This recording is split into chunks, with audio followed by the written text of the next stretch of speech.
ये कहानी है लीजा और जूलियन की। एक मैरिड कपल जो अपनी जिंदगी में बहुत खुश थे और अपने बेटे ऑस्कर के साथ जिंदगी आराम से गुजार रहे थे, लेकिन एक हादसे ने उनकी पूरी जिंदगी ही बदल दी। मूवी की शुरुआत में हम देखते हैं जूलियन और लीजा को, जो ऑस्कर के साथ अपनी मॉर्निंग एंजॉय कर रहे थे। जूलियन एक हाई स्कूल टीचर था, वहीं लीजा एक कॉर्पोरेट कंपनी में जॉब करती थी। लीजा जूलियन से अपने बॉस के बारे में डिस्कस करती है। एक्चुअली कुछ दिनों से लीजा की उसकी बॉस के साथ कुछ बन नहीं रही थी और कल ही उन दोनों के बीच आर्ग्यूमेंट भी हुई थी। ये कहने के बाद लीजा अपने इंसुलिन का डोज लेती है, जिससे हमें समझ आता है कि लीजा डायबिटिक है। उसके बाद लीजा ऑफिस जाने के लिए तैयार हो गई।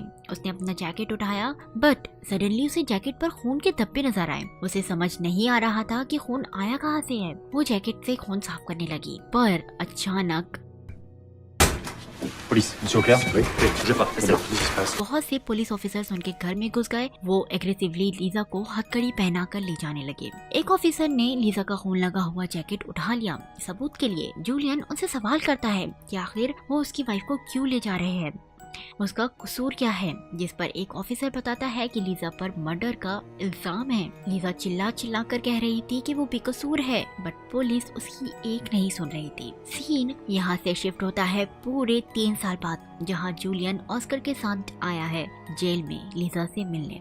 लीजा 3 साल से जेल में थी और केस अब तक चल रहा था। लीजा जूलियन और ऑस्कर को देखकर बहुत खुश हो गई। ऑस्कर लीजा में ज्यादा इंटरेस्ट शो नहीं कर रहा था, वो लीजा से बहुत डिस्कनेक्टेड लग रहा था। जूलियन बताता है कि उसकी बात चल रही है डिटेक्टिव से। डिटेक्टिव आसपास के लोकल से पूछताछ कर रहा है उस इंसिडेंट के बारे में। अब क्योंकि ये केस 3 साल से चल रहा है तो उन्हें फाइनेंशियली भी प्रॉब्लम हो रही थी, इसीलिए लीजा जूलियन को कहती है कि उसकी माँ का घर बेच दे, बट जूलियन ऐसा नहीं करना चाहता था। वो लीजा से कहता है कि वो मैनेज कर लेगा।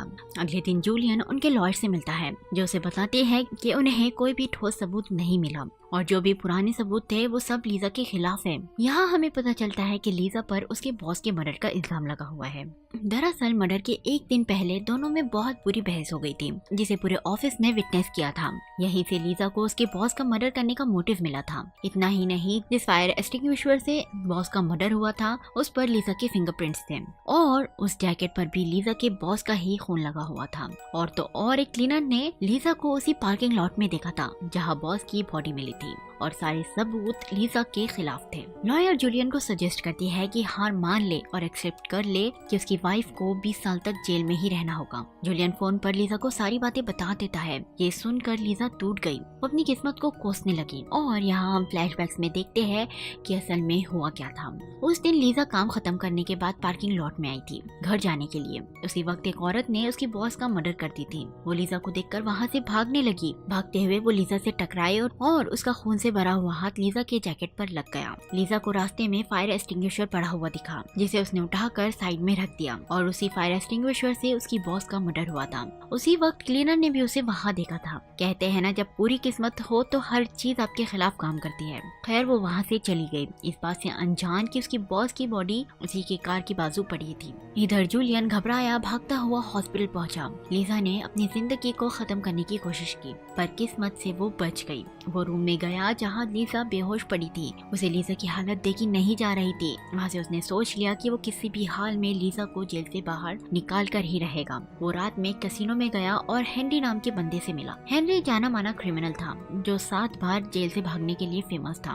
इनफैक्ट उसने इसके ऊपर एक बुक भी पब्लिश की थी। जूलियन एक रिकॉर्डर से उसकी सारी बातें रिकॉर्ड कर रहा था ताकि बाद में वो बातें सुन सके। हेनरी बताता है कि दुनिया का ऐसा कोई जेल नहीं जहाँ से भागा ना जा सके। हर ताले की चाबी जरूर होती है, बस उसे ढूंढने वाला चाहिए। जिस पर जूलियन हैरानी से हेनरी से पूछता है, फिर उन्होंने तुम्हें दोबारा कैसे ढूंढ लिया? जिस पर हेनरी ने जवाब दिया, मैंने खुद को पकड़वाया। वो बताता है कि जेल से भागना बहुत आसान है, पर भागने के बाद आजादी से रहना बहुत मुश्किल। जूलियन पूछता है कि कैसे खुद को उनसे छुपा के रखे कि उनकी पकड़ में फिर से न आए। जिस पर हेनरी ने बताया कि सबसे पहले तो हर किसी के साथ अपना रिश्ता खत्म कर दो जिसे तुम जानते हो। फिर जेल से भागने के बाद तुम्हें जल्द से जल्द इंटरनेशनल एयरपोर्ट पहुंचना होगा, जहां से तुम देश छोड़कर भाग सको। सबसे इम्पोर्टेंट बात, तुम्हारे पास फॉल्स आइडेंटिटीज होना चाहिए और बहुत सारा कैश, जो एटलीस्ट 1 साल तक तो चल जाए। जूलियन ने फौरन प्लानिंग शुरू कर दी। हेनरी के एडवाइस पर एक माइंड मैप बना लिया। सभी चीजों को नोट करके वॉल पर लिख दिया कि उसे कब क्या करना है। अगले 3 महीने में जूलियन ने जान लगाकर एक ब्रिलियंट एस्केप प्लान बनाया जिससे वो लीजा को आजाद कर सके। वो हर पॉइंट को इंश्योर करता जो हेनरी ने बताया था। इसी बीच उसने फैमिली और फ्रेंड से मिलना, बात करना तक छोड़ दिया, सारे कनेक्शन कट कर लिए। उसने अपना प्लान किसी से भी डिस्कस नहीं किया था, लीजा से भी नहीं। वो साथ ही रोज लीजा से मिलने जाता ताकि सिक्योरिटी रूटीन को याद कर सके तो और फिर सभी चीजों को याद रखता कि दिन भर में क्या क्या हो रहा है। एक दिन जब जूलियन लीजा से मिलने जेल गया, वहाँ डॉक्टर ने उसे बताया कि लीजा ने अपने इंसुलिन के शॉट्स लेना बंद कर दिया है जिसका असर उसकी हेल्थ पर हो रहा है। उसकी कंडीशन दिन ब दिन खराब हो रही है। जूलियन लीजा से मिलकर उसे समझाता है कि इंसुलिन के शॉट्स कंटिन्यू करे, पर लीजा मानने को तैयार नहीं थी। वो कहती है कि मुझे अब जीने की इच्छा नहीं है, मैं खुद को इस हालत में और नहीं देख सकती। अब शाम के वक्त जूलियन एक मूस नाम के आदमी से मिलता है। जूलियन ने मूस से पूछा कि वो फेक डॉक्यूमेंट्स बना सकता है, जिस पर मूस कहता है कि वो तो नहीं बनाता बट उसे एक आदमी का पता है जो ये सब काम करता है। मूस ने जूलियन को हसन नाम के आदमी का एड्रेस दिया। कुछ देर बाद जूलियन एक बार में पहुंचा और बारटेंडर से हसन के बारे में पूछने लगा। बाजू में एक बाइक राइडर बैठा हुआ था जो जूलियन को गौर से देख रहा था। बारटेंडर जूलियन को बताता है कि हसन कहाँ है, जो कि वहीं बैठा हुआ था। जूलियन ने हसन से पूछा क्या तुम फेक डॉक्यूमेंट्स बना के दोगे। हसन जूलियन को बाहर ले गया प्राइवेट में बात करने, पर तभी मूस ने पीछे से आकर जूलियन पर अटैक कर दिया। हसन और मूस ने जूलियन को मारा और उसके सारे पैसे छीन लिए और वहाँ से भाग गए। एक्चुअली वो दोनों रॉबर्स थे जिन्होंने जूलियन को अपने जाल में फंसाया। बेचारा जूलियन नाउम्मीद होकर घर वापस लौटा। वो निराश होकर सोच रहा था कि आगे क्या करना है। तभी दरवाजे की रिंग बेल हुई। पता चला कि ये तो वही बार वाला बाइकर है जो जूलियन को घूर रहा था। पिछले एक्सपीरियंस के चलते हुए जूलियन थोड़ा घबराया हुआ था। वो हाथ में नाइफ उठा लेता है, पर बाइकर ने उससे कहा कि उसे जो चाहिए वो उसे दे सकता है। थोड़ी बहुत झिझक के बाद जूलियन ने उसे अंदर आने दिया। जूलियन ने बताया कि उसे फेक पासपोर्ट्स और लाइसेंस चाहिए। बाइकर कहता है कि इस काम के लिए उसे 2500 यूरोस लगेंगे, जो कि कैश ऑन डिलीवरी रहेगा। जूलियन इतना बड़ा अमाउंट सुनकर परेशान हो गया, बट उसके पास कोई ऑप्शन नहीं था तो उसे मानना ही पड़ा। फिर उसने बाइकर को उसकी फैमिली इन्फॉर्मेशन दी और उन्होंने एक हफ्ते बाद मिलने का डिसाइड किया। उसी दिन जूलियन लीजा की माँ के घर गया। वो फाइनली उसे बेचने के लिए तैयार हो गया क्योंकि उसके पास कोई ऑप्शन नहीं था। घर में उसे लीजा के फादर की गन मिली जो उसने अपने पास रख लिया सेफ्टी के लिए। एक हफ्ते बाद जैसे डिसाइड हुआ था, जूलियन और बाइकर एक ब्रिज के नीचे मिलते हैं। उस बाइकर ने जूलियन को सभी डॉक्यूमेंट दे दिए। अब उसके पास पासपोर्ट डॉक्यूमेंट सब थे, लेकिन फिर भी एक की मिसिंग थी जो उसके प्लान को सक्सेसफुल बना सके। अगले दिन वो अपने माइंड मैप को गौर से देख रहा था जहां उसने जेल की कई सारी फोटोज ली थी पिछले कुछ महीनों में। उसने एक डिलीवरी मैन की फोटो देखी जो मेडिकल रिकॉर्ड्स जेल में ले जाता था। उसे देखकर जूलियन को एक आइडिया आया। दूसरे दिन वो जेल के बाहर खड़ा हो गया डिलीवरी वैन के इंतजार में, और जैसे ही वैन वहां आई वो पीछे के दरवाजे से अंदर चला गया। वो प्रिजनर्स के मेडिकल रिकॉर्ड्स छानने लगा। उसे लीजा की टेस्ट रिजल्ट रिपोर्ट मिल गई। वो रिपोर्ट लेकर वहाँ से जल्दी से निकलता है इससे पहले कि डिलीवरी मैन आ जाए। अगले कुछ दिन जूलियन अपने घर का सामान बेचने में लगा रहा ताकि उसे कुछ पैसे मिल जाए। जल्दी उसका अपार्टमेंट पूरा खाली हो गया। दूसरे दिन वो लीजा से मिलने जेल में जाता है जहाँ लीजा से बहुत कमजोर और बीमार दिखी क्योंकि उसने इंसुलिन के शॉट्स लेना बंद कर दिए थे। और इतना ही नहीं, इसके चलते उसे अगले 3 दिनों में दूसरे जेल में शिफ्ट कर रहे हैं जहाँ जेल के अंदर हॉस्पिटल अटैच्ड होगा और वहीं से लीजा का इलाज भी होगा। ये न्यूज जूलियन के लिए बहुत शॉकिंग थी क्योंकि उसके पास अभी तक इतने पैसे जमा नहीं हुए थे। जूलियन बायर से पैसे एडवांस में देने की डिमांड करता है जिसे उसने अपना घर बेचा था, लेकिन बायर नहीं मानता। वो उसे घर की प्राइस बढ़ा देने की धमकी देता है पर बायर नहीं मानता। जूलियन की सिचुएशन खराब हो गई थी, जल्द ही उसे कुछ करना होगा। वो ऑस्कर को अपने पेरेंट्स के घर छोड़ देता है और कहीं चला जाता है। एक जगह रुक कर उसने गन निकाली। दरअसल वो बैंक में चोरी करने का सोच रहा था। वो बैंक के गेट तक भी चला गया पर उसमें इतनी हिम्मत नहीं थी तो लास्ट मोमेंट पर वो लौट गया। शाम में वो एक स्ट्रीट पर खड़ा था। उसने एक ड्रग डीलर के सर पर गन थाम दी और उसे पैसों की डिमांड करने लगा। वो लड़का डर के मारे उसे सारे पैसे दे देता है पर फिर भी वो काफी नहीं थे। वो लड़का जूलियन को उसके बॉस मार्शन के पास ले जाता है। इसके घर में बहुत सारा पैसा पड़ा हुआ था। वो उस लड़के के बॉस के घर तक पहुँचे बट वो लड़का बहुत डरा हुआ था। वो कहता है कि उसका बॉस उन्हें मार डालेगा, पर जूलियन ने भी तो उसके सर पर गन पॉइंट कर रखी थी।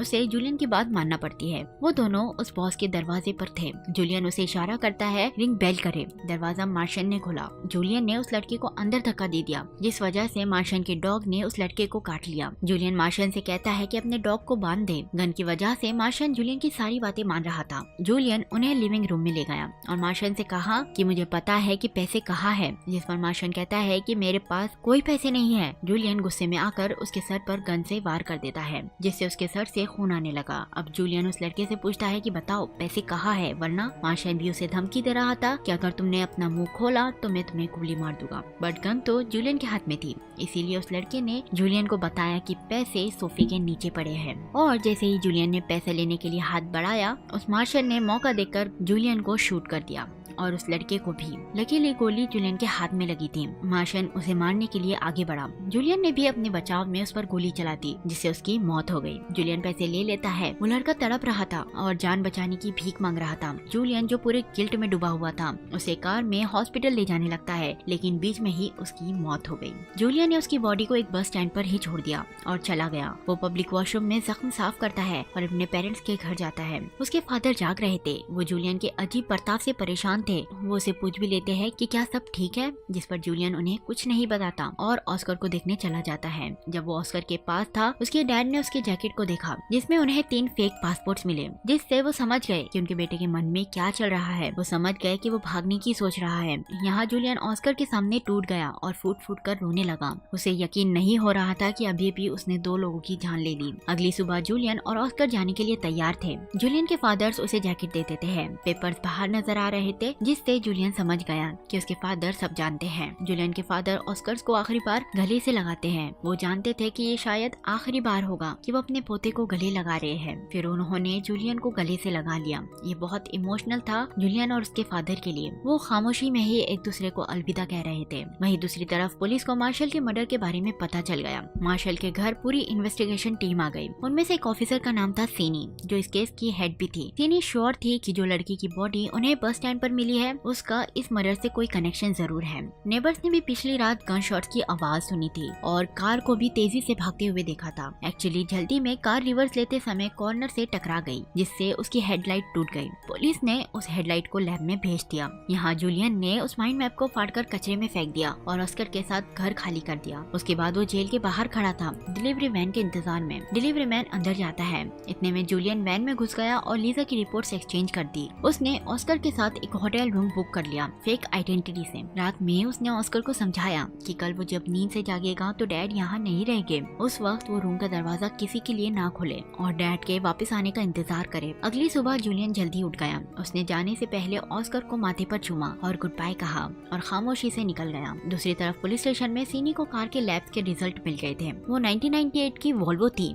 जिसका पेंट कलर बहुत रेयर था। इतना कि पूरे रीजन में सिर्फ 37 लोगों के पास ही ये कार थी। थोड़ी बहुत इन्वेस्टिगेशन के बाद उनके सस्पेंशन 2 लोगों पर सीमित हो गए, जिसमें से एक जर्मन आदमी था जिस पे पेडोफाइल का केस था। पेडोफाइल यानी ऐसा शख्स जो बच्चों के प्रति प्रभावित हो और उन्हें शिकार बनाता हो, और दूसरा उस औरत का हस्बैंड जो मर्डर के इल्जाम में जेल में बंद है और अपनी 20 साल की सजा काट रही है। यहाँ जेल में डॉक्टर को लीजा की रिपोर्ट्स देखकर बहुत बड़ा झटका लगा, क्योंकि रिपोर्ट्स में था कि लीजा की ब्लड शुगर लेवल्स बहुत कम है और उसे इमीडिएटली हॉस्पिटलाइज करना होगा। सीनी और उसकी टीम भी जूलियन के घर तक पहुंच गई थी, लेकिन दरवाजा कोई नहीं खोलता। वो फौरन लैंडलॉर्ड को कांटेक्ट करते हैं, कीज मंगवाते हैं। जब वो अंदर घुसे तो अंदर का नजारा देखकर वो हैरान थे, क्योंकि पूरा घर खाली था। उन्हें समझने में जरा भी देरी नहीं लगी कि जूलियन का कुछ लेना देना तो जरूर है उन मर्डर्स के साथ, और वो अपनी वाइफ को लेकर भागने की सोच रहा है। दूसरी तरफ पुलिस वैन में लीजा को हॉस्पिटल ले जा रहे थे और जूलियन उन्हें फॉलो कर रहा था। इस बात की खबर सीनी तक भी पहुंच गई कि लीजा को हॉस्पिटल में ले जा रहे हैं,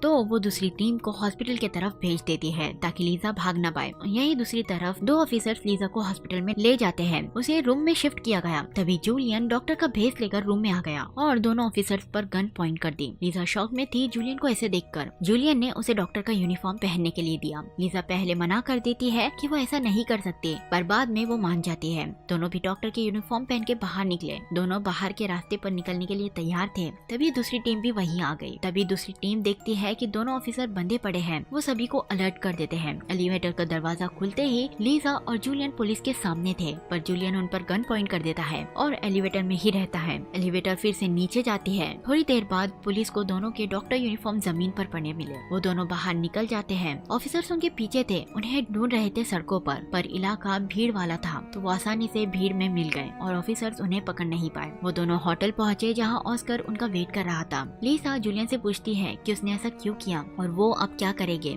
जूलियन कहता है कि वो यहाँ से बहुत दूर चले जाएंगे, लेकिन लीसा को अब भी फिक्र थी कि कहीं वो दोनों पकड़े ना जाए, और अगर वो दोनों ही जेल चले गए तो ऑस्कर का क्या होगा। पर जूलियन ने उसे विश्वास दिलाया कि वो पकड़े नहीं जाएंगे और साथ ही जिंदगी गुजारेंगे। वहीं सीनी पूरी कोशिश कर रही थी कि जूलियन और लीसा पकड़े जाए। वो एयरपोर्ट्स और बॉर्डर पर उनकी फोटो सर्कुलेट कर देती है कि एक कपल उनके साथ छोटे बच्चे को गिरफ्तार कर ले। उसने दूसरे ऑफिसर को जूलियन के नेबर्स और फैमिली वालों से पूछताछ करने के लिए भेज दिया। कुछ ऑफिसर्स बिल्डिंग का कचरा भी छान रहे थे ताकि उन्हें कुछ क्लूज मिल जाए। अगले सीन में हम देखते हैं कि जूलियन अपने परिवार के साथ एक कार में जा रहा था। एक्चुअली वो एक दूसरी फैमिली के साथ थे। जल्द ही वो बेल्जियम बॉर्डर पर पहुंच गए। लकीली पोर्ट ऑफिसर समझते हैं कि वो सब एक बड़ी फैमिली है और साथ है और उन्हें जाने दिया जाता है। वैसे भी ऑफिसर्स तो एक कपल को ढूंढ रहे थे उनके बच्चे के साथ, और यही लीजा और जूलियन के काम आया। फाइनली जूलियन और उसकी फैमिली ने बॉर्डर क्रॉस कर लिया और बेल्जियम पहुंच गए। दो ऑफिसर्स अभी कचरे में लगे हुए थे कि कुछ तो मिल जाए, और उन्हें मिलता भी है जूलियन के माइंड मैप के कुछ टुकड़े, जिससे वो समझ गए कि जूलियन अब्रॉड जाने का प्लान कर रहा है, लेकिन कहाँ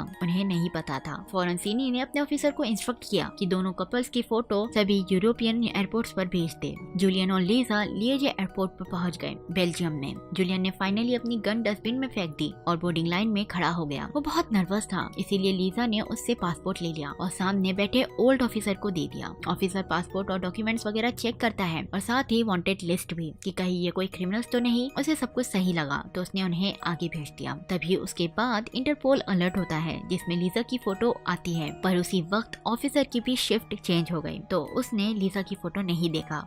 किस्मत भी जूलियन और लीजा के साथ थी। कुछ दिन बाद हम देखते हैं कि जूलियन का माइंड मैप पुलिस ने असेंबल कर लिया था, पर उससे कोई फायदा नहीं होता क्योंकि वो कहाँ है उन्हें नहीं पता था। सीनी इंटरनेशनल वारंट पास करने का ऑर्डर देती है, पर लगता है उससे भी कोई फायदा नहीं होगा क्योंकि जूलियन और लीजा दुनिया में कहीं भी हो सकते हैं, कहीं भी। मूवी के लास्ट सीन में हम जूलियन, लीजा और ऑस्कर को सैन सैल्वाडोर सेंट्रल अमेरिका में एंटर करते हुए देखते हैं। लीजा खुश थी कि उसे 20 साल जेल में नहीं गुजारने होंगे और वो इस छोटे से टाउन में नई जिंदगी हंसी खुशी गुजार सकते हैं, और सिर्फ उसके इतने प्यार करने वाले हस्बैंड की वजह से जो उसके लिए कुछ भी कर सकता है। और ये मूवी यही एंड हो जाती है।